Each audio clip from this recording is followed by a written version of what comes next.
umaga po. Good morning, Rina. Good morning, Kuya. Good morning. It's Monday morning. Gising na ba kayo? 4:52 na po ng umaga sa mga nagkukumahog na dahil ayaw ma-traffic.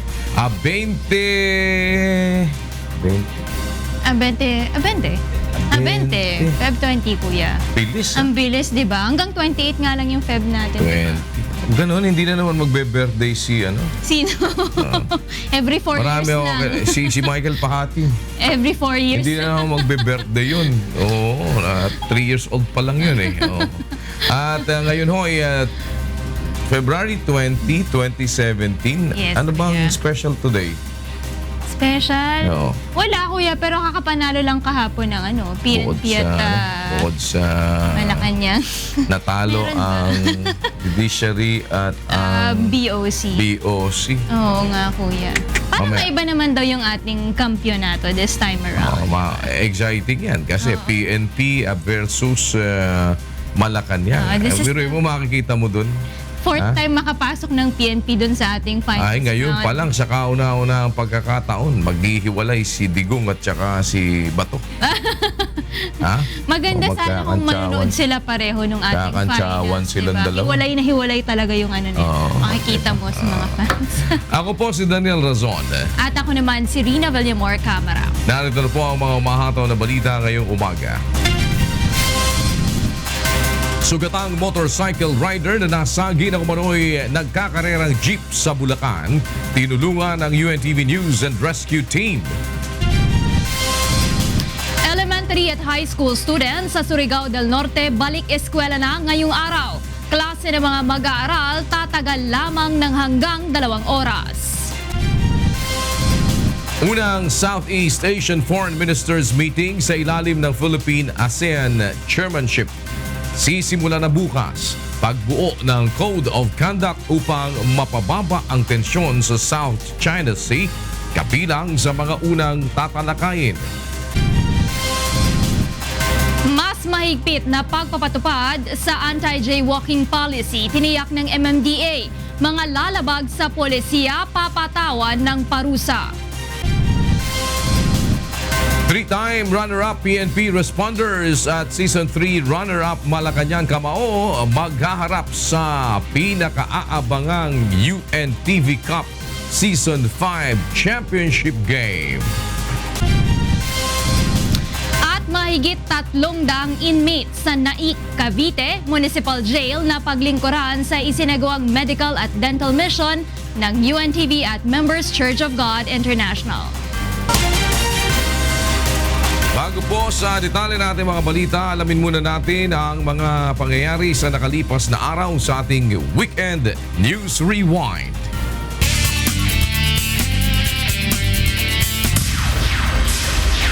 Libo-libo ang nagmarcha sa Quirino Grandstand Luneta Park noong Sabado bilang pagtutol sa death penalty reimposition bill. Karamihan sa mga lumahok ay mga mag-aaral mula sa iba't ibang mga Catholic school sa Metro Manila kasama ang kanilang mga kapamilya. Sa temang Walk for Life, nagtipon-tipon ang mga ito upang ipakita ang umano'y puwersa ng mga tutol sa pagbabalik sa parusang kamatayan sa bansa. Maliban sa pagtutol sa death penalty, kabilang rin sa naging highlight ng aktibidad ang paninindigan ng mga ito pagdating sa abortion, corruption, illegal drugs at extrajudicial killings. Lahat naman tayo, di ba? Ayaw na natin ng patayan. Sino ba may gusto nun? Hindi lang sa buhay, kundi sa kalikasan natin. Di ba?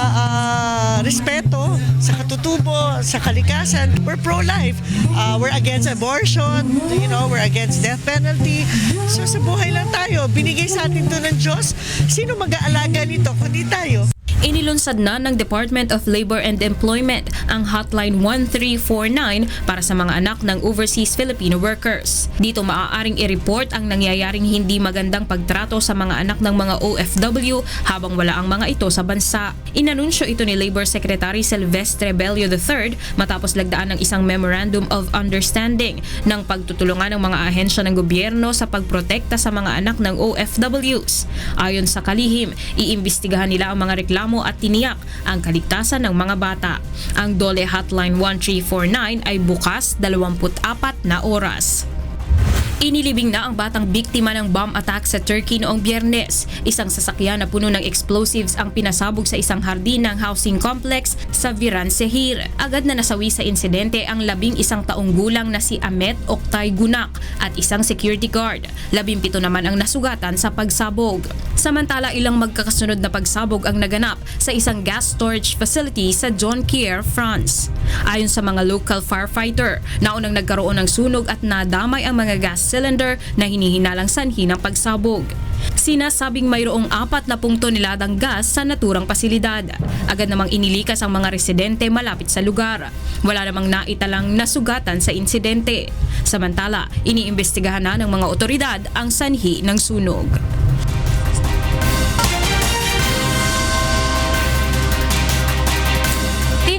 UNTV News and Rescue Team ang sugatang motorcycle rider na biktima ng hit and run sa Bulacan.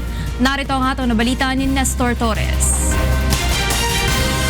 Narespondihan ng UNTV News and Rescue Team ang nagadap na aksidente sa Giginto, Bulacan. Sugatan ang driver ng motorsiklo matapos sumemplang ng masagi ng dalawang umano'y nagkakarerang pampasayarong jeep sa barangay Tuktukan kahapon ng madaling araw. Nagtamon ng mga sugat sa iba't ibang bahagi ng katawan si Jeffrey Luciano, 27 anyos.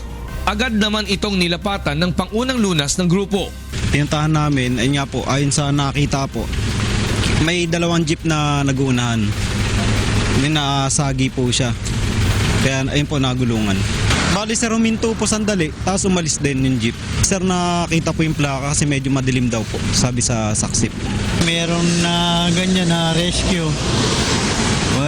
Para maano yung anak ko, madaling siyang madala sa ospital. Na tinakbuhan siya ng jeep. Matapos bigyan ng first aid, dinala na ng UNTV News and Rescue Team ang biktima sa Bulacan Medical Center para sa karagdagang atensyong medikal. Samantala, hindi naman nahuli ang mga driver ng umano'y nagkakarerang jeep dahil agad umalis ang mga ito matapos ang insidente. Nestor Torres, UNTV News and Rescue, Bulacan.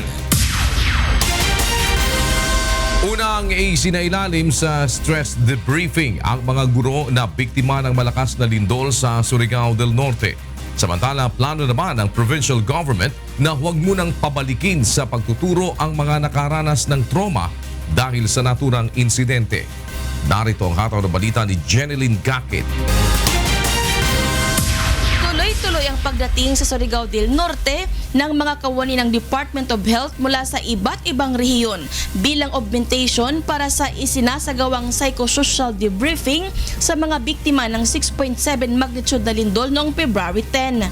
Ayon sa provincial government, unang isinailalim sa debriefing ang mga guro. Ito ay upang maalis ang takot at matulungan ang mga ito na maging handa, lalo na at patuloy pa rin nakararanas sa probinsya ng malakas na aftershocks. Tuturuan din ng DOH ang mga guro ng basic knowledge sa debriefing para makatulong ang mga ito sa pakikipag-usap naman sa mga estudyante. Maghatag mig service para sa psychosocial support sa mga victims. So, ang among na-assign sa amo is Municipality of San Francisco. Dapat ang teachers, sila na pod ang mag-process sa ilang mga estudyante. Irerekomenda naman ng provincial government ng Surigao del Norte sa Department of Education na wag munang pabalikin sa pagtuturo ang mga guro na psychologically incapable dahil sa matinding trauma na naidulot sa mga ito ng lindol. Because of the experts, there are teachers who need more time. Kasi may teacher pala na serious para daw matulala. O hindi naman daw pwede yan magturo. So, yung mga serious cases, mga 5, wag muna, sabi ko, i-isolate. Pero yung mga normal, kayang-kaya na mag-umpisa ng klase, maybe by March, steady na yan. Samantala, ngayong araw nakatakdang magbalik eskwela ang mga guro at estudyante matapos ang isang linggong kanselasyon ng klase upang masuri ang katatagan ng school buildings at matiyak na ligtas pa itong gamitin ng mga mag-aaral. Jeneline Gakit, UNTV News and Rescue, Surigao del Norte. Tiniyak ng Metropolitan Manila Development Authority o MMDA ang mas mahigpit na pagpapatupad sa anti-jaywalking policy. Babala ng MMDA, huhulihin ang sinumang lalabag sa polisiya upang madisiplina. Narito ang hataw na balita ni Leslie Longbowen. Sisimulan na ngayong linggo ng Metropolitan Manila Development Authority o MMDA ang istriktong pagpapatupad ng no jaywalking policy sa mga pangunahing lansangan sa Metro Manila. Layo nito na madisiplina ang mga taong tumatawid sa hindi tamang tawiran, gayon din ang mga motorista at pasahero na bumababa at sumasakay sa maling lugar. Kabilang sa mga lugar na mahigpit na babantayan ng MMDA ang EDSA Muñoz, Cubao, Ortigas area, Pasay Rotunda at Commonwealth Avenue. Huhulihin at pagmumultahin ang mga lumalabag dito. Meron ho tayong bus na iikot. We will give them the option to, doon na ho, they can pay there, 500 peso fine, and they can attend the lecture and then do community service. So, Kung hindi makakabayad ng multa, sasailalim ang mga violator sa 3 oras ng community service na isinasagawa tuwing huling Biyernes ng buwan. Kabilang sa mga gagawin ay ang paglilinis ng mga estero, pamumulot ng mga basura sa mga kalsada at paglilinis sa Ilog Pasig. Sa datos ng Anti-Jaywalking Unit ng MMDA, nasa mahigit 2,000 na ang kanilang mga nahuhuli simula noong January 1 hanggang February 14 ngayong taon. problema. Ang nakita ko po dyan, kasalanan din ng mga commuters kasi hindi sila pumupunta doon sa bus stop, hindi sila pumupunta sa designated stops at dito po sila nagkakaroon ng problema. Kailangan natin paalala sa ating mga mamamayan that is also jaywalking. You're not in the designated area, you're stepping already in the road, you're taking over the streets. Leslie Longbowen, UNTV News and Rescue, Philippines. Posible na namang tumaas ang halaga ng mga produktong petrolyo ngayong linggo. 15 hanggang 25 sentimos ang tinatayang madadagdag sa halaga ng kada litro ng gasolina. 10 hanggang 15 sentimos naman kada litro ang posibleng ipatupad na price increase sa diesel at kerosene. Aabot na sa 50 sentimos ang itinaas ng presyo ng mga produktong petrolyo ngayong buwan. Hiniling ni Pangulong Rodrigo Duterte ang tulong ng militar upang maging isang karapat-dapat na tirahan ang bansa ng mga Pilipino. Buo naman ang suporta ng Philippine Military Academy Alumni Association Incorporated o PMAAAI sa Administrasyong Duterte. Narito ang hataw na balita ni Grace Casin. Announcing the approval for this support. President Rodrigo Duterte.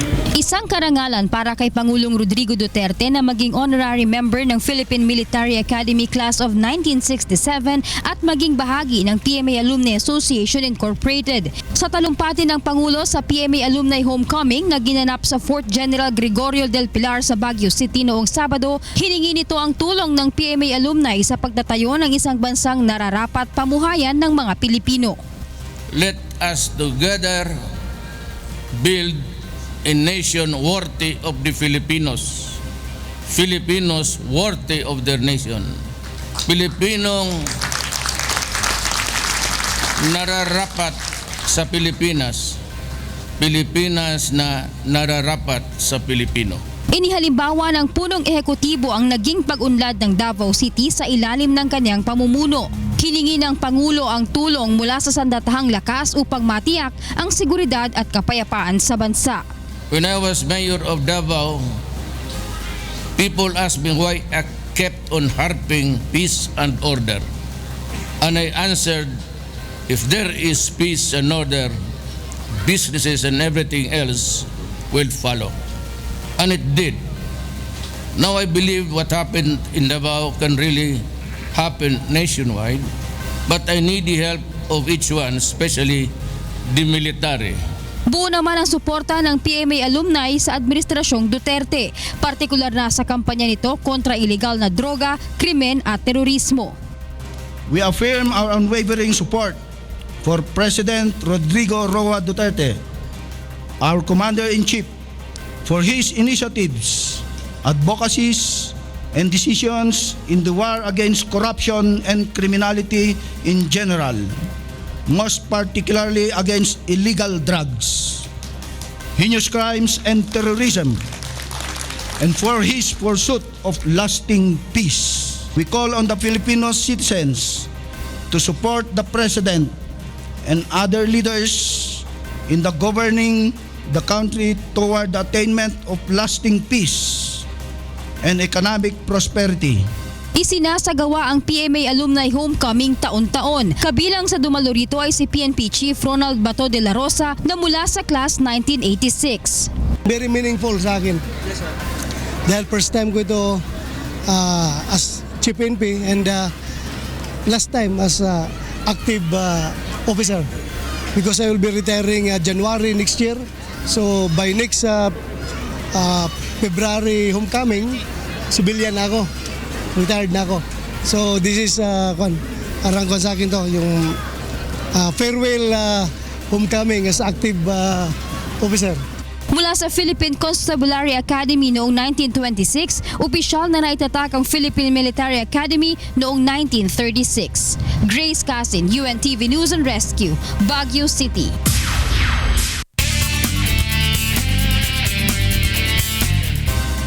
Pito ang sugatan kabilang na ang isang menor de edad matapos na sumabog ang granadang inihagis ng isang lalaki sa isang residential area sa Maynila kahapon. May report si Asher Kadapan. Isunugod sa ospital ang 7 residente ng Crisolita Street sa San Andres, Bukid, Maynila matapos na masugatan ng sumabog ang granadang inihagis ng isang lalaki sa harapan ng isang bahay sa lugar mag-aalas 3 ng hapon kahapon. 6 sa mga ito ang nagtamo ng minor injuries, kabilang na ang isang menor de edad, habang kinailangan namang operahan ang isang 65 anyos na biktima dahil sa pinsalang tinamo nito sa mata. Kinilala ang suspect na si Darwin Hinog, 39 na taong gulang at residente ng Mandaluyong City. Ayon sa ilan sa mga biktima, inihagis umano ng suspect ang granada sa tapat ng bahay ng isang residente sa lugar at agad na tumakas. Ngunit nahabol ito ng mga residente at dito na pinagtulungang bugbugin ng taong bayan. Babalat ako ng saging. Tapos pagputok niya, sabi ng granada. Tapos yun na nga ho. Natataranta na ho kami, nag-agas ng dugo sa kamay ko. Posible namang ang kalapit na bahay ng dating inuupahan ng suspect ang target nito dahil ayon sa dating landlady ni Darwin, pinagbantaan siya ng suspect na pasasabugin ang kanyang bahay. Wala po kaming problema dyan, pero nung nalaman ko lang na nagda-drug siya, naghanap ako talaga ng paraan makaalis siya doon sa bahay namin. Pero nung siguro after mga 5 months, may message na siya sa akin sa messenger na tinanong niya yung kapitbahay kong pulis, tapos kung ano daw pangalan. Nung hindi ko siya pinansin, sabi niya, so pinaalis siya. So isa yun sa anggulo ating titingnan na dahil siguro sa pagkakali sa kanya kaya bumuelta siya. Aminado naman ng suspect na kasalukuyang nakakulong sa Station 6 ng PNP Santa Ana na siya ang responsable sa krimen. Sinampahan na ito ng patong-patong na kaso kabilang na ang attempted murder, serious physical injuries at malicious mischief. Asher Kadapan, UNTV News and Rescue, Maynila. Pinagbabaril ng hindi pa kilalang mga sospek ang 3 lalaki sa magkakahiwalay na lugar sa Quezon City kagabi. Ang mga sospek sakay umano ng puting van ayon sa mga witness. May report si Maki Libradilla live. Yes, Maki, go ahead. Yes, Arina, nasawi matapos pagbabarilin ng mga armadong sospek ang 2 lalaki sa barangay Old Balara mag-aalas 12 kaninang madaling araw. Kinilala ang mga biktima na sina Ronaldo Navor, 25 anyos at Richard Maniquez, 36 anyos. Papauwi na sana umano ang mga biktima nang biglang dumating ang 3 lalaki na mga nakajacket at nakatakip ang muka. Hinahanap umano ng mga sospek ang isang nagngangalang alias Totoy at narinig pa sa mga ito na wala ang kanilang pakay. Subalit ilang sandali pa ay pinaputokan pa rin ng mga sospek ang mga biktima at saka tumakas sakay ng puting van na walang plaka. Sinubukan pang isugod sa ospital si Maniquez ng mga kapitbahay, subalit idineklara din itong dead on arrival ng in-house doctor ng East Avenue Medical Center. Hustisya naman ang panawagan ng asawa ni Maniquez. Iginiit din ito na hindi gumagamit ng droga at marangal ang trabaho ng kanyang asawa bilang isang karpentero. Samantala, patay din sa John Street, Barangay Holy Spirit ang isa pang lalaki matapos pagbabarilin ng mga lalaking sakay din ng puting van na walang plaka. Ayon sa isang nakasaksi, kumakain lang ng barbecue ang biktimang si Frederick ng pagbabarilin ng mga sospek. Narinig pa niya itong sumigaw ng wag po at saka nagtatakbo papasok sa loob ng kanyang bahay, subalit binawin din ito ng buhay matapos mapuruhan ng mga sospek. Giit ng kaibigan ng biktima, wala naman siyang alam kung gumagamit ng droga ang biktima, subalit malinis umano ang trabaho nito bilang mekaniko ng motorsiklo. Sa ngayon ay inaalam na ng mga otoridad ang pagkakakilanlan ng mga sospek at kung ano nga ba ang motibo ng pamamaslang.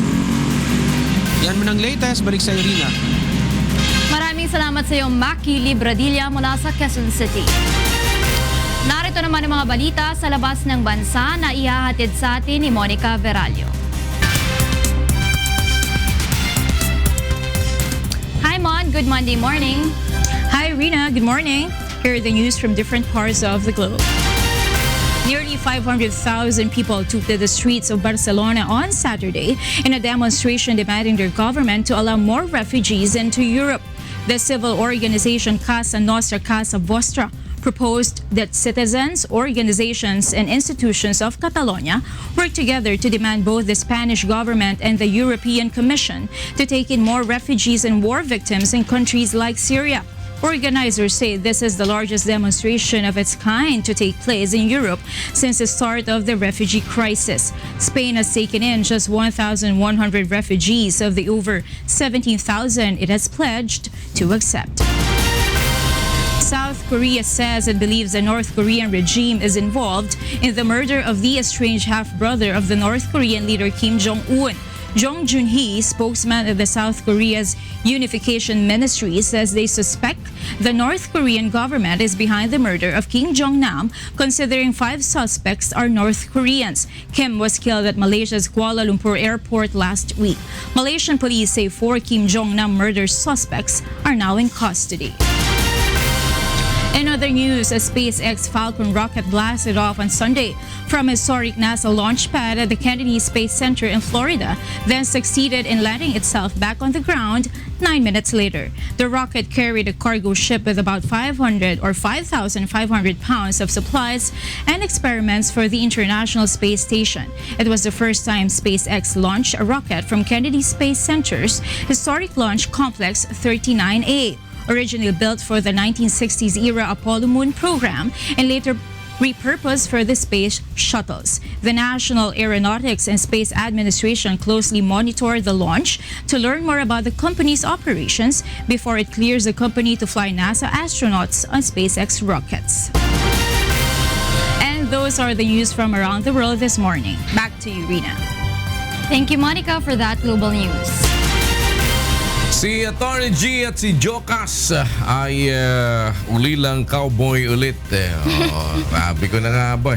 Good morning. Pumunta po yan ng pinag-uusapan namin po doon kung saan pumunta. Kako sa Zealandia.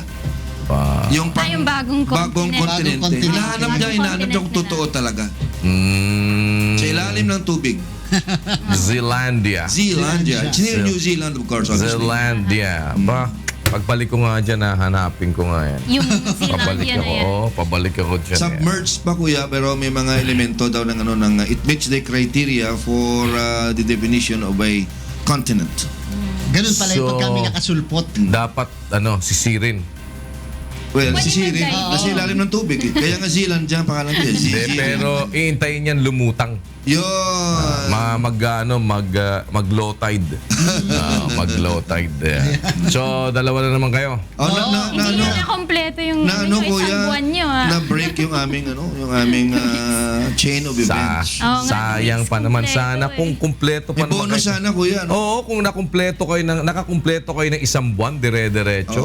Isipin mo. Bakit ngayon mo lang sinabi Kuya, sa kami lang bigyan mo. Huwag mo siya bigyan. Hindi, iniisip ko kasi sabi ko, pagka naka-isang buwan silang dire-diretso, nakikinig yan kuya, nakikinig yan. Oo, bigyan ko sana ng mga, mga kahit na 500,000 na bonus bawat isa. 500,000? Tumatag. Wala na. Kaya niya yan, next month. Wala na, di ba? Hindi, bawasan mo na lang, kuya. Bawasan mo na lang ng 50 or 100. Winner takes all. Ay, nako, napakaganda pa rin ang nangyari kagabi, ano? Sa basketball. Grabe naman. Nako, naubos ang talagang grabe pag-aayuno ni Leia. Talagang hindi biruin mo, meron ako isang kasama na fan ng PNP. Oo, fan ng PNP. Aba, isang buwan atang nag-aayuno. For the fourth time payat na para lang kahapon hindi umiiyak na nung tinatambakan ng judiciary. Last minute na lang nakahabol ang PNP. Medyo hindi pinalad. Tsaka pareho ng kapalaran ng BOC at judiciary. Sila ang twice to beat. Tapos sila pa ito. Wala, nalaglag. Tapos natalo twice yun, kuya. Twice to beat, natalo. Napagod ang BOC sa kakatakbo, kuya. At their age siya, sinabi nila sa akin yung dati, na hirap na talagang tumakbo. Kinapos, ha? Kinapos. Sayang, napaka-promising napakaganda ng kanilang performance. Nagbanderang kapos. Ganyan talaga ang bola, bilog. At 5:18, Attorney George. Ganito mga dapat abangan sa ikalawang paghataw ng mga balita. Unang Southeast Asian Foreign Ministers Meeting sa ilalim ng Philippine Chairmanship. Sisimula na bukas, pagbuo ng Code of Conduct upang mapababa ang tensyon sa South China Sea kabilang sa mga unang tatalakayin. Communist Party of the Philippines umaasang maipagpapatuloy pa rin ang peace negotiations. Pagpapalaya sa 6 na prisoners of war, ipinag-utos sa NPA bilang pagpapakita ng sinseridad sa pamahalaan. Mga residente sa Surigao del Norte na nasira ang bahay dahil sa lindol, hindi bibigyan ng cash kundi material assistance lamang ayon sa provincial government. 2 lalaking sugatan sa aksidente sa Legazpi City, Albay, tinulungan ng UNTV News and Rescue. At mahigit 300 inmates sa Naik, Cavite Municipal Jail na paglingkuran sa isinagawang medical and dental mission ng UNTV at members Church of God International. Sa detalye ng mga balita, nilapatan ng Pangunang Lunas ng UNTV News and Rescue Team ang mga tinamong sugat ng 2 sakay ng tricycle matapos itong bumangga sa isang kotse sa Legazpi, Albay. Narito ang hataw na balita ni Alan Manansala. Tinulungan ng UNTV News and Rescue ang 2 lalaking sugatan matapos bumaliktad ang sinasakyang tricycle sa Barangay Bugtong, Legazpi City, Albay kahapon ng umaga. Kinilala ang mga biktima na si Cleopas Perez, driver ng tricycle, at ang sakay nito na si Renante Blase. Ayon kay Mang Cleopas Perez, hindi niya napansin ang kotse na bigla umanong lumabas mula sa isang compound sa Diversion Road. Dahil dito, hindi na siya agad nakapagpreno at sumalpok ang sinasakyang tricycle sa kotse. Nagtamo ang 2 ng mga sugat sa iba't ibang bahagi ng katawan na agad nilapatan ng Pangunang Lunas ng grupo. Matapos mabigyan ng first aid ay tumanggi na ang 2 na magpadala pa sa ospital. Samantala, nagkasundo naman ang 2 panig na babayaran na lamang ng driver ng kotse ang naging sira ng tricycle ng biktima. Alan Manansala, UNTV News and Rescue, Bicol. Isa sa mga inaasahang unang tatalakayin sa pagsisimula ng Association of Southeast Asian Nations o ASEAN Ministerial Meeting bukas ay ang pagbuo ng Code of Conduct upang mapababa ang tensyon sa South China o West Philippine Sea. Narito ang hataw na balita ni Mirasol Abogadil.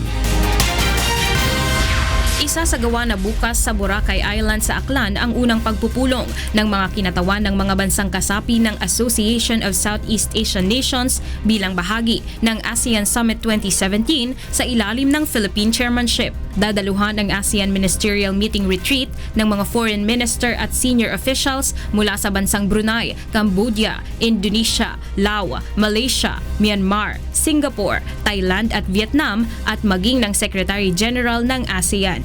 Ayon kay Department of Foreign Affairs spokesperson Assistant Secretary Charles Jose, bukod sa community building efforts, kabilang sa main agenda sa pagpupulong ang usapin sa South China o West Philippine Sea dispute. Generally, basically, dalawa yung major agenda items. Yung una, discussion on community building efforts ng ASEAN. Yung second major agenda item, magkakaroon sila ng discussion o exchange of views on regional and global security issues of common interest and concern. So under this agenda item, maaaring pag-usapan ng South China Sea issue, yung DPRK. Una nang inihayag ng DFA noong Enero na target ng ASEAN leaders na mabuo ngayong taon ang Code of Conduct sa South China Sea upang mapababa ang tensyon sa pinag-aagawang teritoryo. In-expect natin na mag-express ng commitment yung ASEAN towards yung maintaining peace and security and stability dito sa South China Sea at reaffirmation ng commitment ng ASEAN towards yung full and effective implementation ng Code of Declaration and the Code of Parties, yung 2002 DOC, at yung commitment din ng ASEAN towards the early conclusion ng negotiations nitong legally binding Code of Conduct. Maliban sa Pilipinas, claimants din ng South China Sea na inaangkin ng China ang Brunei, Malaysia, Taiwan at Vietnam. Noong October 2015, pinabura ng Permanent Court of Arbitration sa The Hague, Netherlands ang petisyon ng Pilipinas laban sa China kaugnay ng sea dispute at sinabing may jurisdiction ito sa kaso. Ngunit sinabi ni Pangulong Rodrigo Duterte noong nakaraang taon sa pagbisita nito sa China na hindi muna nito igigiit ang tribunal decision at bubuksan ito sa tamang panahon. Samantala, bukod sa issue ng maritime dispute, prioridad din ng ASEAN 2017 ang pagpapanatili ng kapayapaan at katatagan sa rehiyon, paglaban sa terorismo at iligal na droga, pagiging disaster resilient at pagpapaunlad sa ekonomiya. Mirasol Abugadil, UNTV News and Rescue, Philippines. Nagsimula ng magpatrolya sa South China Sea ang isang aircraft carrier strike group ng Estados Unidos. Ayon sa US Navy, nagsimula ang routine operation ng puwersa noong Sabado. Ito ay sa kabila ng naging babala ng China noong nakaraang linggo sa Washington na huwag subukin ang soberanya nito sa South China Sea. Paliwanag ng commander ng strike group na si Rear Admiral James Kilby sa pamamagitan ng mga isinasagawang training sa Pacific region. Napalalakas pa ang kakayahan ng grupo. Walang maibibigay na cash assistance ang Surigao del Norte Provincial Government sa mga residente na nasira ang bahay kasunod ng malakas na lindol mahigit 1 linggo na ang nakararaan. Gayunpaman, tiniyak ng lokal na pamahalaan na magbibigay naman ito ng material assistance upang maipaayos sa mga napinsalang bahay ng mga biktima. Narito ang hataw na balita ni Jenny Lingaki. 5,700 bahay ang napinsala sa magnitude 6.7 na lindol na tumama sa Surigao del Norte noong February 10.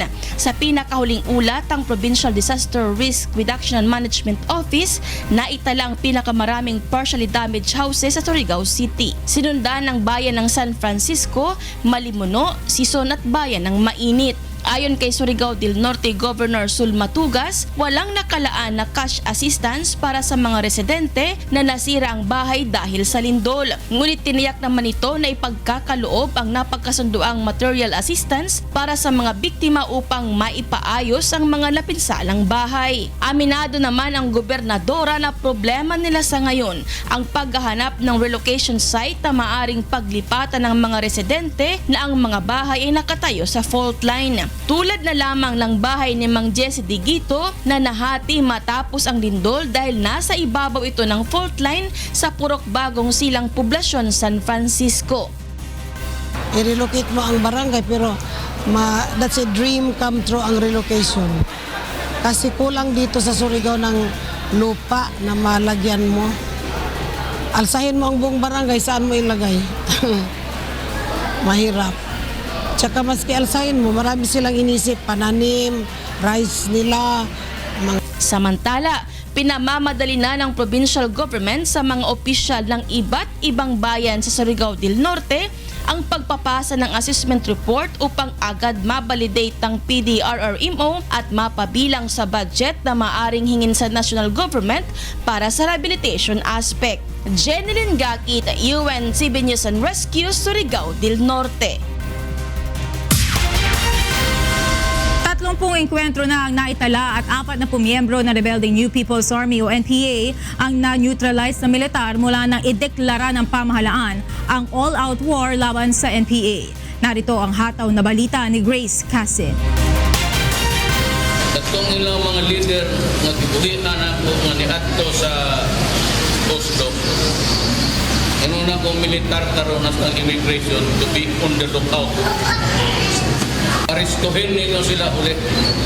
2 linggo na ang nakalipas mula nang ipag-utos ni Pangulong Rodrigo Duterte ang pag-aresto sa mga miyembro ng Communist Party of the Philippines, New People's Army, National Democratic Front o ang CPP, NPA, NDF. Sa ngayon, umabot na sa 30 engkwentro ang naganap sa pagitan ng militar at mga rebelding NPA. 40 NPA rebels naman ang na-neutralize ng mga sundalo. We are intensifying our operations more on the CPP-NPA to, alam mo, kailangan dito both military pressure on our side and social pressure from the non-military side. Sa kabila naman ng mga engkwentro, hindi pa rin nawawala ng pag-asa ang sandatahang lakas ng bansa na muling may pagpapatuloy ang usapang pangkapayapaan. Kami naman, hindi naman kami nakasara sa peace negotiation, the armed forces. Siguro more than anyone, kung sino man yung merong gusto ng peace, yung mga sundalo natin. Samantala, maliban sa mga rebelding NPA, patuloy rin ang operasyon ng militar laban sa mga bandidong grupong Abu Sayyaf Group. Masusing binabantayan ngayon ng AFP ang Sulu, Tawi-Tawi at Lanao del Sur kung saan madalas magkaroon ng kidnapping incidents. Ayon sa AFP, hindi man nila tuluyang maubos ang teroristang grupo, nais nilang mapahina ang kanilang puwersa at tuluyang mapasuko sa pamahalaan. We still have 4 months to go. But kung kaya natin matapos less than 6 months, hindi naman yan kinakailangang maubos sila lahat eh. Yung tinatawag natin strategic victory. Yung the momentum is on our side and they will lose their will to fight and eventually some of them will lie low, some will surrender. Nagpapasalamat naman ang sandatahang lakas ng bansa sa suporta ni Pangulong Rodrigo Duterte, lalo na sa pagbibigay nito ng pagkilala sa mga sundalong nasusugatan at nasasawi sa pakikipaglaban para sa bayan. Grace Casin, UNTV News and Rescue, Baguio City. Sa kaugnay na balita, nagpahayag ang CPP-NPA ng pagnanais na muling buksan ang usapang pangkapayapaan sa pagitan ng pamahalaan at komunistang grupo. Handa rin ang mga ito na lubagda sa isang bilateral ceasefire agreement na mapagkakasunduan ng dalawang panig. Narito ang hataw na balita ni Leslie Longbowen. Muling nagpahayag ang Communist Party of the Philippines, New People's Army o CPP-NPA ng pagnanais na ituloy ang usapang pangkapayapaan sa pagitan nito at ng pamahalaan. Sa isang statement na inilabas ng grupo kahapon, sinabi ng mga ito na kung magdedesisyon si Pangulong Rodrigo Duterte na ipadala ang Government Peace Panel sa nakatakdang pagpupulong ng Ceasefire Committee sa February 22 hanggang 27 sa the Netherlands, matutuloy ang negosasyon kaugnay ng paglagda sa bilateral ceasefire agreement. Dagdag pa ng grupo, kahit na mahirap ay handa silang makipagtulungan sa pamahalaan upang mabalangkas ang isang bilateral ceasefire agreement na katanggap-tanggap at maaaring ipatupad ng magkabilang panig. At bilang tandaan nila ng katapatan na makabalik sa negotiating table, inaatasan ng CPP ang NPA na pakawala ng 6 na prisoners of war na binihag ng mga ito kamakailan. Ito ay sina Private First Class Edwin Salan, Sergeant Sulaiman Kalukop, Private First Class Samuel Garay, PO2 Jerome Natividad at paramilitary na sina Rene Dolier at Karl Mark. Kung iwi-withdrawaan nila ng Armed Forces of the Philippines sa kanilang mga tropa sa mga lugar kung saan palalayain ng mga bihag, makakabalik na ang mga ito sa kani-kanilang pamilya bago ang nakatakdang pag-uusap ng NDFP at Government Ceasefire Committees ngayong linggo. Hinikayat ng CPP si Pangulong Duterte na bawiin ang una nitong pahayag na pagpapatigil sa usapang pangkapayapaan sa pagitan ng pamahalaan at rebeldeng grupo upang hindi nila masayang ang mga nauna ng napagkasunduan sa 3 round ng peace talks. February 4 nang ipag-utos ni Pangulo ang pagpapatigil sa formal peace talks matapos ang pagkasawi ng ilang sundalo dahil sa pag-atake ng NPA. Una nang binanggit ni Pangulong Duterte na ginawa niya ang lahat upang magkaroon ng pangmatagalang kapayapaan sa bansa, subalit hindi aniya ito tinumbasan ng mga rebeldeng komunista. Leslie Longbowen, UNTV News and Rescue, Philippines. Bibigyan ng suporta ng Armed Forces of the Philippines ang Philippine Drug Enforcement Agency o PDEA sa mga operasyon nito kontra iligal na droga. Ayon kay AFP Chief of Staff General Eduardo Año, bubuo sila ng battalion-sized task force para sa anti-drug war ng pamahalaan. Ang isang batalyon ay karaniwang binubuo ng 3 hanggang 800 sundalo. Sa kasalukuyan ay nire-review ng PDEA at AFP ang kanilang dating Memorandum of Agreement sa pagsasanib puwersa upang maging maayos ang mga gagawing operasyon. Nakaantabay na rin ang AFP sa executive order na ilalabas ng Malacanang na magsisibing guideline sa mga operasyon na gagawin sa pagsugpo sa iligal na droga sa bansa. Narito ang pahayag ni Lieutenant General Eduardo Año. Nag-usap na rin kami na we can start actually doing operation kung meron ng mga target package. But as I said, the armed forces will always be on the support role. Muling itutuloy ng Senado ngayong linggo ang investigasyon kaugnay sa umano'y mga insidente ng tukhang for ransom sa bansa. Pangunahing tatalakayin sa pagdinig ang ulat ng Amnesty International sa umano'y crime against humanity ng Duterte administration dahil sa kampanya nito kontra droga. Una nang ipinahayag ni Senate Committee on Public Order and Dangerous Drugs Chairman Pampilo Lacson na sumulat na sila sa Amnesty International upang makuhanan ng sworn affidavit ang mga source nito. Nakahanda namang tumulong ang Commission on Human Rights upang ma-validate ang report ng Amnesty International. Sa mga balita sa labas ng bansa, narito si Rina Villamor Camara.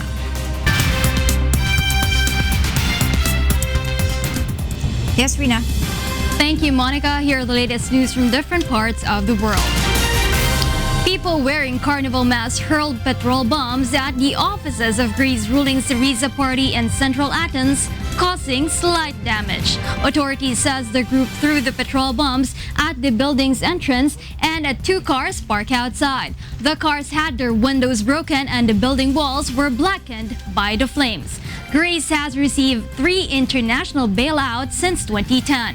Measures to contain its debt crisis has sent the economy into its worst recession since World War II. Protesters often clash with police, although violence is rarely widespread. Meanwhile, a car bomb ripped through a market at Mogadishu on Sunday, killing 39 people and injuring around 50. Days after Somalia elected a new president. The mayor of Wadajir district, Ahmed Abdullah Afrak, says the car was driven by a suicide bomber. The explosion is the first big attack in the Somali capital since the election of new president Mohamed Abdullahi Mohamed. However, several mortar blasts claimed by Al-Shabaab terrorists marred the official handover of power last week. Al-Shabaab did not immediately claim responsibility for the recent attack.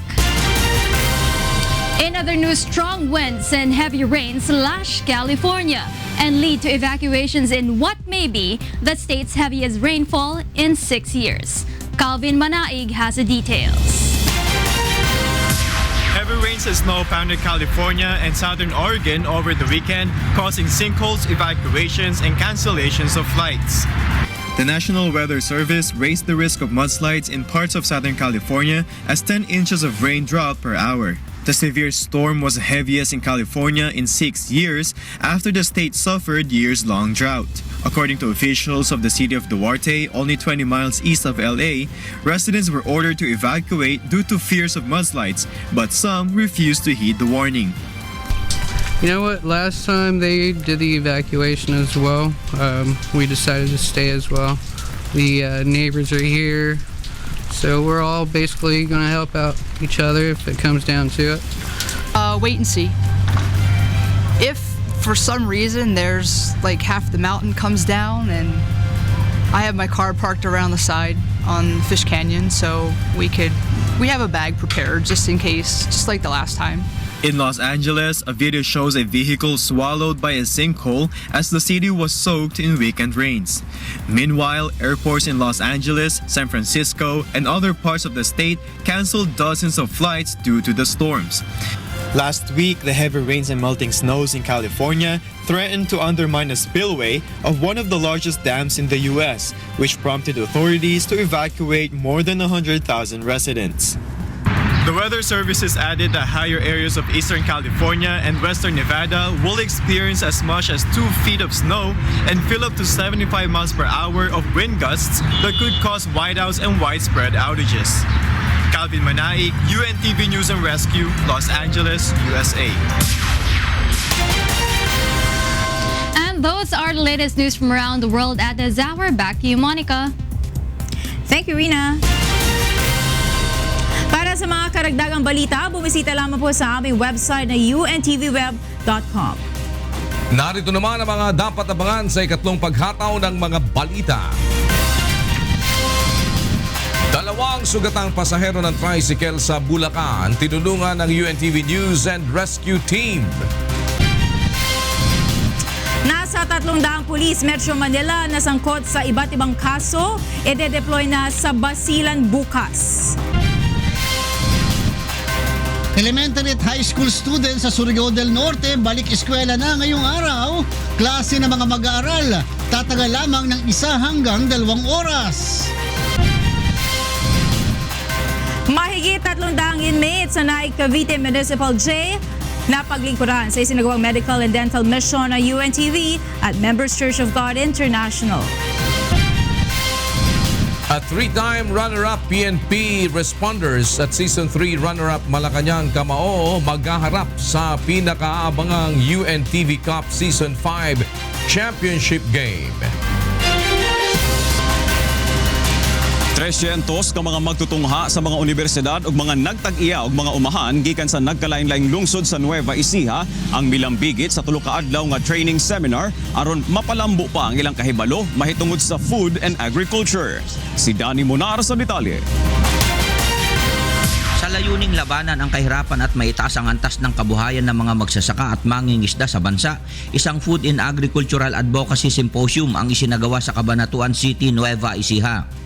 Nilahukan ito ng 300 estudyante mula sa iba't ibang universidad sa lalawigan. Sa 3 araw na seminar, tinuruan ng mga ito ng epektibong pamamaraan sa pagninegosyo at pagpapaunlad ng bukirin sa pamamagitan ng makabagong kaalaman sa agrikultura. Nueva Ecija po kasi ang rice granary of the Philippines. So tamang-tama po yung pagiging konekta ng seminar namin sa farm tourism. So we have to make agriculture interesting. May farm tourism, may farm school, at maraming bagay. Para nang sa ganon, yung mga kabataan, they will find it a better alternative livelihood than going to the city and working for companies. Samantala, may alok naman ang Villar Sipag Farm School na libreng training sa mga interesado sa pagtatanim at pag-aalaga ng mga gulay at iba pang mga pananim. Partikular na hinikayat ang mga kabataan na kumuha ng agri-courses at training workshops na makakatulong upang mas lumawak pa ang kaalaman.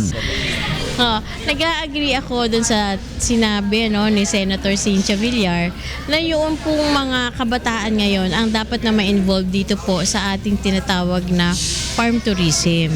Kasi po, by 2050, sabi niya, mawawala na ng farmers kapag hindi tayo nag-engage. So yun yung moral responsibility ng generation natin ngayon na ipasa na ito doon sa mga kabataan para sa ating mga apo at sa mga susunod na henerasyon para may kakainin sila. Bukod sa mga estudyante, kabilang din sa sumailalim sa training seminars ang mga farm owners sa lalawigan. Danny Monar, UNTV News and Rescue, Nueva Ecija. Og kana ang ginatibukan sa atong mga balitang from di karong buntag. Gikan diriya sa Davao City, balik diya sa kauluhan, Monica. Daghang salamat, Victor Cosare, live mula sa Davao City. Sa labas ng bansa, hatid naman sa atin ni Rina Villamor Camara.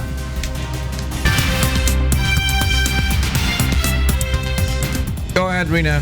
Thank you, Kuya. And for our news abroad. One person was killed and about 27 injured on Saturday when a carriage toppled onto its side in a train derailment in Belgium. Rail operator SNCB says the passenger train bound for Brussels jumped the tracks shortly after leaving the city of Leuven. Services between Leuven and Brussels have been suspended. Belgian Prime Minister Charles Michel has visited the crash site to show support for the victims and rescuers. Meanwhile, China has suspended all imports of coal from North Korea starting yesterday, February 19. China announced in April last year that it would ban North Korean coal imports in order to comply with sanctions imposed by the United Nations and aimed at starving the country for funds for its nuclear and ballistic missile programs. However, it made exceptions for deliveries intended for the people's well-being and not connected to the nuclear or missile programs. The Ministry of Commerce says the ban will be effective until December 31. In other news, hundreds of protesters gathered at La Place de la République in Paris to demonstrate against corruption in light of two alleged scandals ahead of France's presidential elections. About two-thirds of French voters wish that conservative presidential candidate François Fillon withdraws his bid after allegations that he used taxpayers' money to pay his wife for a fake job. Meanwhile, France's far-right candidate Marine Le Pen rejected any parallels with Fillon after two French news organizations published extracts from a report by the European Anti-Fraud Office detailing suspicious or fictitious employment of two of her assistants in the European Parliament. The report claims Le Pen admitted to illegally paying her bodyguard with EU funds. And those are the news abroad. Later on, I'll be bringing you the latest in sports. Meanwhile, back to you, Kuya. Thank you so much, Rina.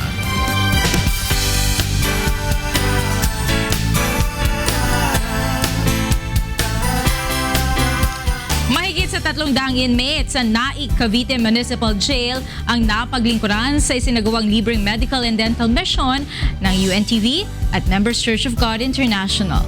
Narito ang hataw na balita ni Randy Forastero.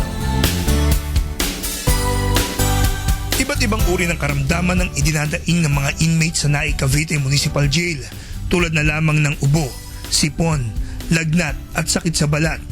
Hindi naman maiiwasan na magkahawaan ng sakit ang mga ito dahil sa nasa 360 ang nagsisiksikan sa kulungan.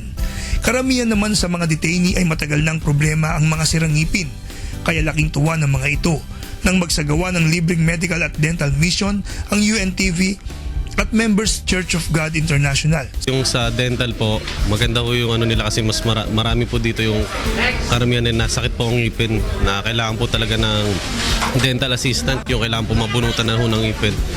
Yung hindi nila na ano nung nasa laya sila ngayon, nabibigyan sila ng assistant dito sa loob ng jail. Gawa ho ng UNTV. Ayon sa assigned nurse sa Naik Cavite Municipal Jail, bihirang magkaroon ng medical mission sa lugar. Hindi rin madali na maglabas ng inmate upang dalhin sa ospital. Kaya nagpapasalamat sila sa serbisyo publiko na hatid ng grupo. Napakalaking tulong po ng nagawa niyong medical mission ngayon. Nagawa nung isipin niyo ho, marami silang nakakapagpa-check up. Kung sa normal situation po, talagang kailangan po nila mag-provide muna ng court order for medical check up bago po sila makalabas. So ganitong sistema po is napakalaking tulong po para sa amin po dito. Especially po sa mga naka-PIT. Sa kabuuan, umabot sa mahigit 300 ang napaglingkuran sa general check-up at libreng bunot ng ngipin. Meron din nabigyan ng libreng gamot para sa karamdaman at vitamins naman upang lumakas ang resistensya. Lubos naman ang pasasalamat ng mga ito sa tulong na ipinagkaloob ng UNTV at MCGI. Maraming salamat po kay Brother Eddie Soriano at nabigyan ho kami ng pagkakataon na matulungan nyo sa po ng mga kasama dito sa loob. Malaking tulong po ito sa pangkalusugan po nila. Gawa nung yung iba kasi walang dalaw. At yung iba naman napabayaan na kanila mga kamag-anak. So napakalaking tulong po nila po para sa amin. Randy Forastero para sa Serbisyong Kasambahay. At entertainment naman, balikan natin si Rina Villamor Camara.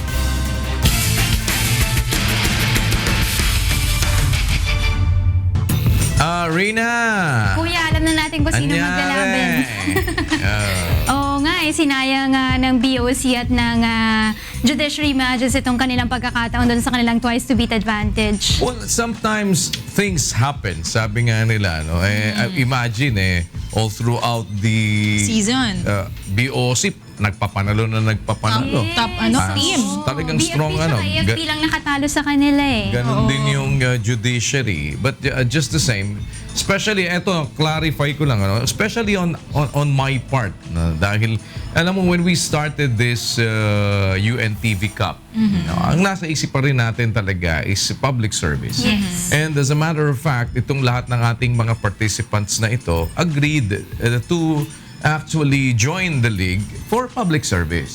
So, ang lahat naman yan, kagaya yan, we're giving out almost 10 million na tong papasok na to na para dito sa season na ito. And yun naman ay para dun sa charity of their choice, kung sino yung mga mananalo. And lahat ngayon ng teams, meron din naman sila na may binibigay din naman tayo. And we did not put up this friendly games ng mga public servants for any political purpose or whatever. Alam naman natin yan na from the very beginning, lahat ng ating sinisikap na magawa dito sa UNTV is to sustain our mission and the vision of doing public service. Yes. Kaya nga UNTV is a public service channel. No? At wala naman tayo ditong kikilingan sa kung ano pa man or gustong kung ano pa man layunin kaya wala hong hindi namin ini-script kung sino ba mananalo, hindi namin ini-script kung sino ba yung magcha-champion. Kami una-una ako nakabanta, nanonood lang ako as a matter of fact. Kaya nga kumuha tayo ng commissioner. Yes. Dahil ang commissioner natin is hindi sila yung namamahala dyan. Tayo ay kumbaga yung sa atin ay maibigay natin yung ating public service. So hindi ho namin intensyon o wala kaming dito na pasikatin ng sino man o paanohin ng sino man. Ito ay liga natin, liga ng mga public servants. So I just like to clarify that one and reiterate that na lahat po tayo dyan, and I also would like to thank all the participants who have agreed to do this public service thing na ito po ay para sa paglilingkod pa rin natin sa ating mga kababayan. And we're not making this a sort of a hanap buhay. Kung may gumagawang hanap buhay dyan, that I do not know, di ba? Pero kami with God's help, we have that purest intention of bringing you entertainment and most of all public service. Kasi alam naman natin, mahilig ang Pilipino sa basketball. So we innovated something na paano maipapasok yung public service. And that's also the reason why when we were asked by one of the executives ng isang malaking kumpanya dito, sabi kasi pinahanap nila kanino daw bang konsepto yung wish bus. No, yung una, kanino ba konsepto yung wish bus na yan? Ganito. Dahil sabi nung isa, we believe that whoever conceptualized that wish bus thing is a very creative person, sabi nila. So pinahanap nila, why wish? Sabi nila, tinatanong, why wish? Sabi ko, kasi kami talagang gusto namin din na even if it's an FM station, we still wanted to inject public service. So we would like to not only grant your wishes to hear a specific song, but also one way or the other, grant some of your wishes na pwede naman namin mapagbigyan, diba? I-accomplish in the name of public service. Ganun lang naman yun. I'd just like to clarify that one. And lahat ng mga nandyan naman sa mga iba't ibang ahensya na din ng gobyerno, mga kaibigan din naman natin yung mga nandyan dyan. So, wala tayong pantay-pantay lahat. Basta ako on my part, I just watch kung ano yung sino man ako gusto ko nga maglaro .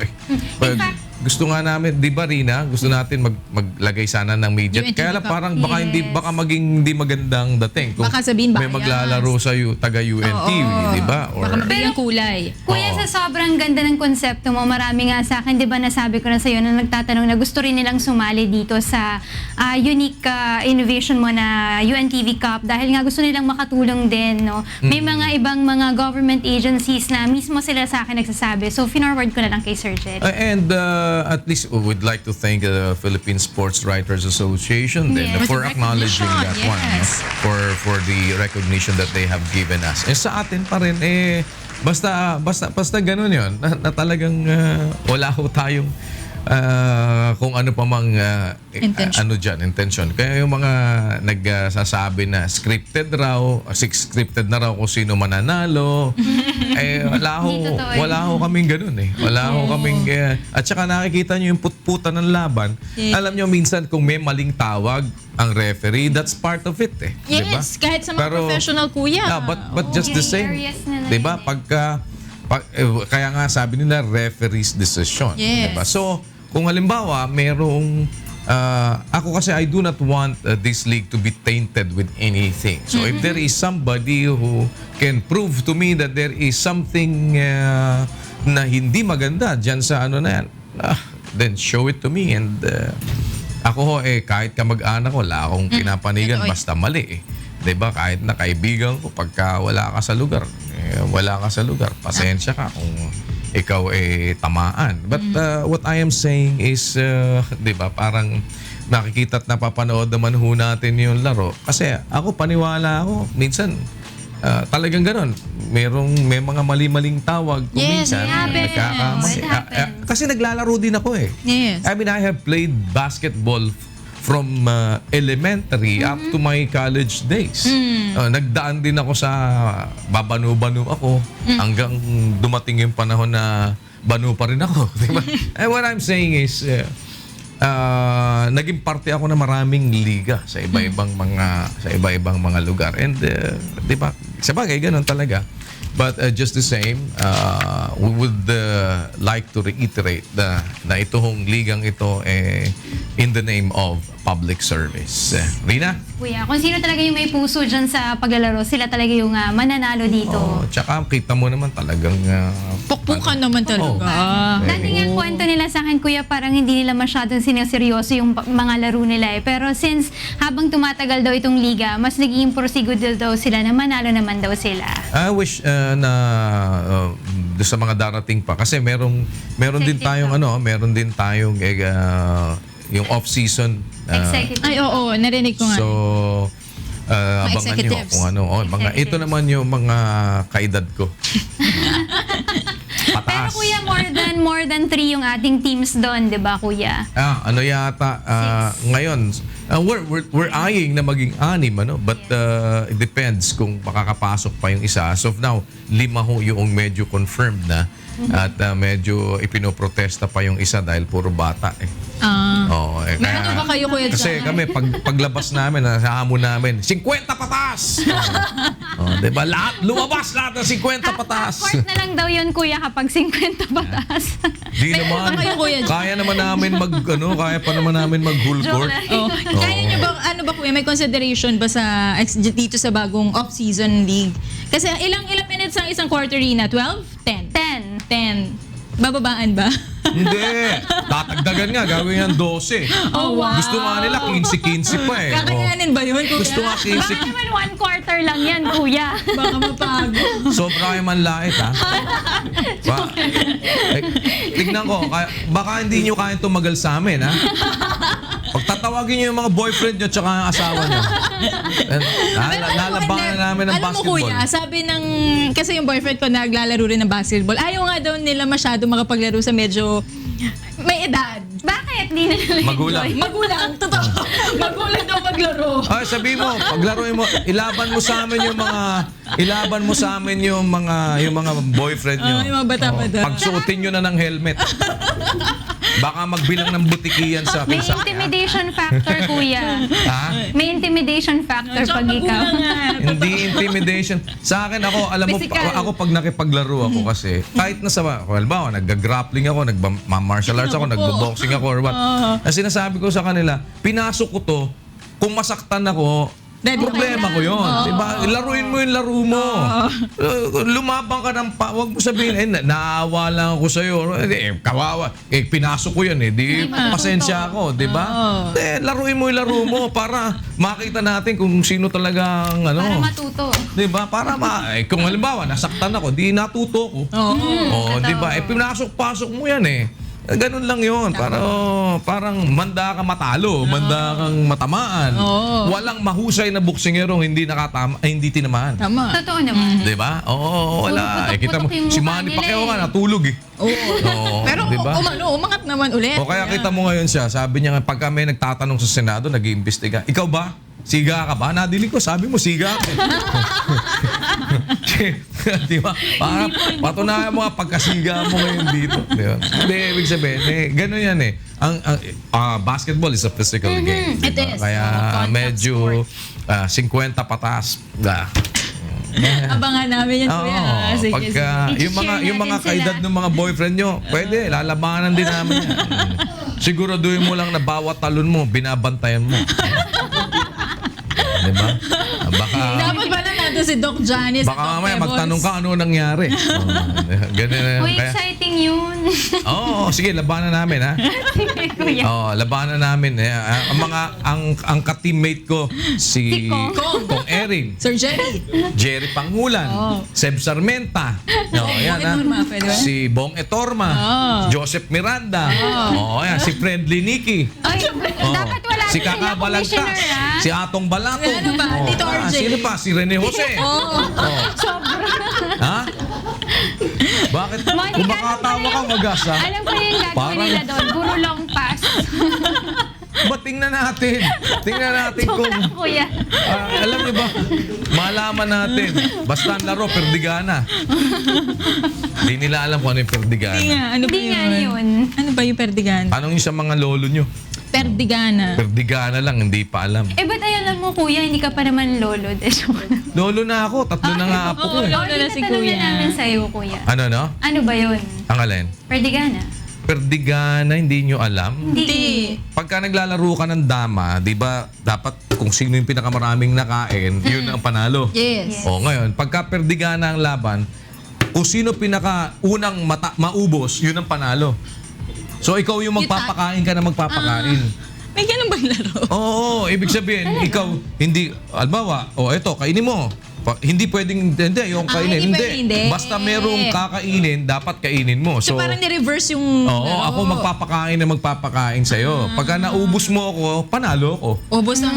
Pag ikaw unang naubos ko, ikaw ang panalo. Yun ang tawag doon, perdigana. Parang reverse nga.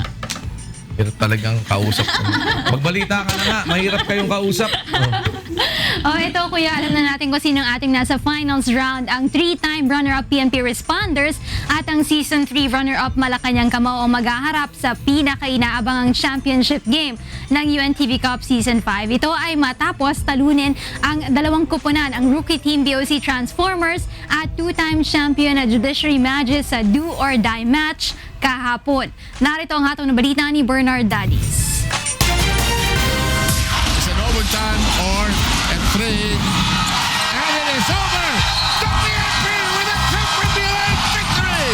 Sa ika-4 na pagkakataon, muling tatangkain ng PNP Responders na makuha ang kampyonato sa Liga ng mga Public Servant, ang UNTV Cup. Ito'y matapos na patumbahin ng 2-time champion Judiciary Magis sa kanilang do-or-die game sa semifinals kahapon sa Pasig City Sports Center sa impresibong 74-72 win. Hindi naging madali ang kampanya ng PNP na gumapang ng husto mula sa 12 puntos na abante ng Judiciary Magis sa first quarter, 32-20. 9 puntos sa second quarter, 49-40 at 12 puntos muli sa third quarter, 64-52. Tinanghal na best players of the game si PO1 Alejandro Yangkiling na nagpakawala ng napakahalagang 3-point shot sa last 1 minute and 24 seconds upang itala ang 72 all. At ang isang free throw shot sa last 11.9 seconds ng ball game upang sa unang pagkakataon ay lumamang ang responders. Nakita ko kasi libre, tsaka yun naman talaga yung laro ko, offensive-minded ako. Hopefully, ito na, pang-apat na namin, tsaka pangatlo ko na to, sana ito na. Paghihirapan namin to. Si Yangkiling na may 11 points, 5 rito mula sa fourth quarter ay tinulungan ng defensive player at kapwa best player of the game na si Harold Santa Cruz na may 9 points, 5 puntos mula sa last quarter at 10 rebounds. Sabi ko sa kanila na huwag bibigay. Importante yung focus lang tayo sa game. Huwag tight, relax, defense lang tayo na maayos. Medyo nagkaroon ng lapses sa last minute eh. Pero sayang. All the way leading eh. Oh, sayang. All the way leading eh. Pagdating na lang nung last minute, medyo nagkaroon ng error eh. Sayang. Nanguna naman sina Chester Tolomia, Don Camaso at Warren Evanez sa Judiciary na may combined 59 points. At sa second game, 4-on-3, Watson, Bukatin inside. Tumagundong ang buong Pasig City Sports Center sa tindi ng bakbakan ng rookie team BOC Transformers at Season 3 runner-up Malacanang Kamao para sa final slot ng UNTV Cup Season 5. Di tulad ng unang sagupaan ng BOC at Malacanang, ang Transformers ngayon ang maagang kumontrol sa ball game at dinumina ang first quarter 21-12, 44-34 naman sa second quarter. Nabaligtad ang sitwasyon sa third quarter, abante na ng 3 puntos ang Malacanang, 56-53. Muling bumwelta ang BOC at umabante ng 3 points sa last 3 minutes and 20 seconds ng ball game, 73-70. Last 2 minutes, tabla sa 75 points. Naipasok ni Marlo Aquino ang isang free throw shot upang umabante ng 1 puntos, 76-75 ang BOC. 1 minute and 48 seconds na lamang ang nalalabi. Ngunit ito na pala ang huling maibubuslo ng BOC dahil bagamat may pagkakataon pa sana silang makahabol, ay sunod-sunod na ang turnover ng Transformers hanggang sa maubusan ng oras. Wagi ang Malacanang, 80-76. Yung after the first half, we're down by 10. Sabi ko sa kanila, we cannot play that way. Kailangan magkaroon na tayo ng sense of urgency kung gusto talaga natin itong larong to. I told them, pasensya na, pero kailangan ko kayong magbigay pa ng mas maraming effort. Ibaba nyo lang muna yung lamang, tapos saka na natin pag-usapan, and they did deliver. Siguro yung nangyari sa amin, yung breaks of the game eh, no? Yung Malacanang deserve to win din. Nag-prepare sila ng hard, tama yung preparation nila, so yun, nanalo sila. Tinanghal na best player of the game si Christian Luanzon na kumamada ng 18 points, 3 rebounds at assist, 3 steals at 2 blocks.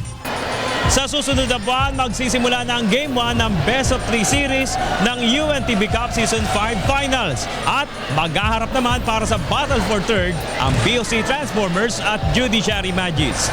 Bernard Dadis para sa UNTV Cup Season 5.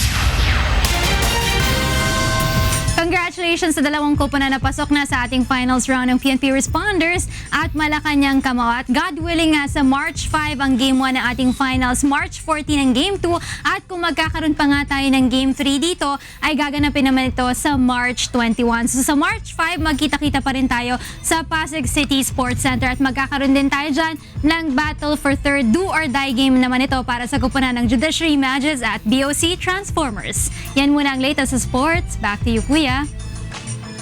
Yes, maraming salamat, Rina. The reason why I'm saying, kasi ako, ngayon ko lang din nakita to. Kasi kanina binanggit mo sa akin, but I did not know that ganito pala yung laman, Rina. No? I was like looking at it. It was sent to me.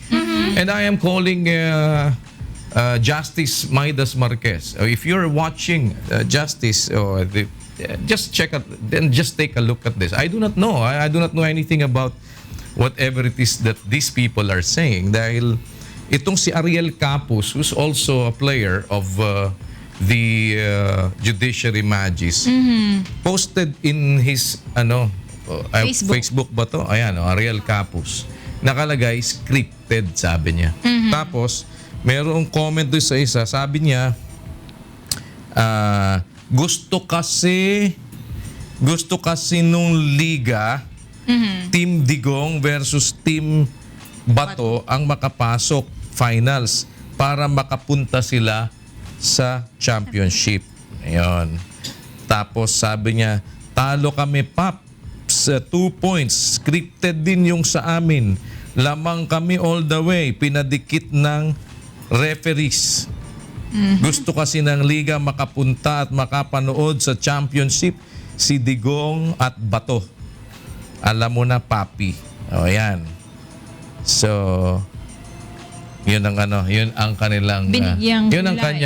yun ang kanyang pagbibigay kulay. Well, I'm sorry to hear this, but for those who have watched the game, I do not know kung ano yung kasi talagang all the way ako wala. Malungkot yung dahil in the first place ito ho alam naman yan nila Justice Maidas Marquez na ito inumpisahan natin for public service. Diba? I don't think it is fair to just simply post that kind of comment.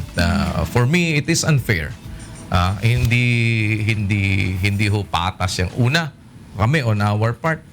Parang, di ba? Parang, ewan ko, basta Justice Maidas Marquez, please look into this one. Dahil kung meron man mga sinasabi or whatever, ewan ko, ever since dahil kaya nga nagtatanggal tayo ng referee pagka hindi pinapatanggal nga natin doon sa pagka hindi patas tumawag or medyo may tanggalin nyo, diba? But just the same, prove this to me and I'll tell you, I'm not going to take these things ng ganito lang pagka napatunayan ninyo sa akin yung ganyan, because we're trying to preserve the integrity of the league and yan ho'y isa kami naman ang mulat umpisa pang-5 taon na ho yan. Exactly. Pang-5 taon na yan. Di ba parang medyo it is unfair. Para sabihin niyo gusto lang namin pumunta si Digong at saka si Bato. How would we know kung pupunta yun? Kung mag-champion man, maglaban man sa championship ang Malacanang at saka ang PNP. Ang PNP. Diba? Besides, diba? Ikaw ba ngayon, halimbawa, sa lagay ng PNP, kung tatanungin mo nga sa lagay ng PNP, binabakbakan nga PNP ngayon bakit naman anong karangal-rangal halimbawa na 'di ba parang and these people are also trying to do their best para naman i-boost yung same manner that BOC is trying their best. Lahat ng mga kasama doon sa team. Malungkot yan I think Jerry Panghulan and Commissioner Atoy ko and Assistant Commissioner Ed Cordero, I am calling your attention. I mean, you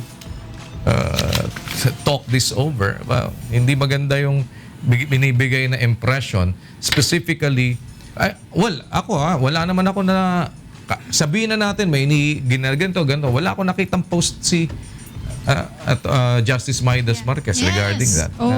Whatever. Or Ever since, very supportive siya. Tsaka kuya, during the game, isang sinasabi pa niya, Justice Maidas Marquez is always respect the call of the referees. Kapag nasa dugout ako, nare-report ko nga yun Di ba sinasabi ko yun on air with sila 7, Coach Ronnie niya. Sinasabi niya dun sa mga players niya is respect the call of the commissioner and the coaches, the referees. Sa bagay, hindi naman, organic ba si Ariel Capus sa judiciary? Ever since kuya. Hindi, organic ba siya na empleyado ng staff, o yes. Bunot siya? Staff ba siya? Malungkot kasi ako di naman tayo nakikipag-anuhan sa ganyan. Malungkot lang mabasa. Kasi alam nyo naman ako, diretso ako pagka it was sent to me ngayon lang. Ang nagpadala sa akin yung asawa ko. Kasi she was watching, she was asking, bakit ba yan? Tapos biglang meron siyang inilagay. Kaya ganun. Well, boss, laro-laro lang yan. Diba? Parang And on Diba? top of everything, And- public service, kuya. Tsaka, not only that, di ba? What benefit do we have para dun sa lang, di ba? Para, kayo nga dapat namin katakutan kung sakasakali. Kayo nasa Supreme Court, di ba? But, just the same. And besides, di ba? Wag ganun, di ba? Parang, wag ganun. Sports. Hindi makatarungan, di ba? Para sa isang liga na ang gusto ay tumulong sa ating mga kapwa-tao. Wag naman nating i-discredit. You've been part of the UNTV Cup for 5 seasons already. And nakita naman ninyo kung ano yung pinipilit nating magawa dyan. Malungkot lang. Nalulungkot lang ako. Alam mo naman ako, I'm a very transparent person. So, Commissioner Atoy ko, Assistant Commissioner Ed Cordero, and si Jerry Panghulan, I think this is out of line. Para po sa mga iba pang mahataw na balita, Bumisita lamang po sa aming website ng untvweb.com. yan po ang mga hataw na balita ngayong araw ng Lunes, February 20, 2017. Susunod na po ang programang Bawal ang Pikon. Get it straight with Daniel Razon.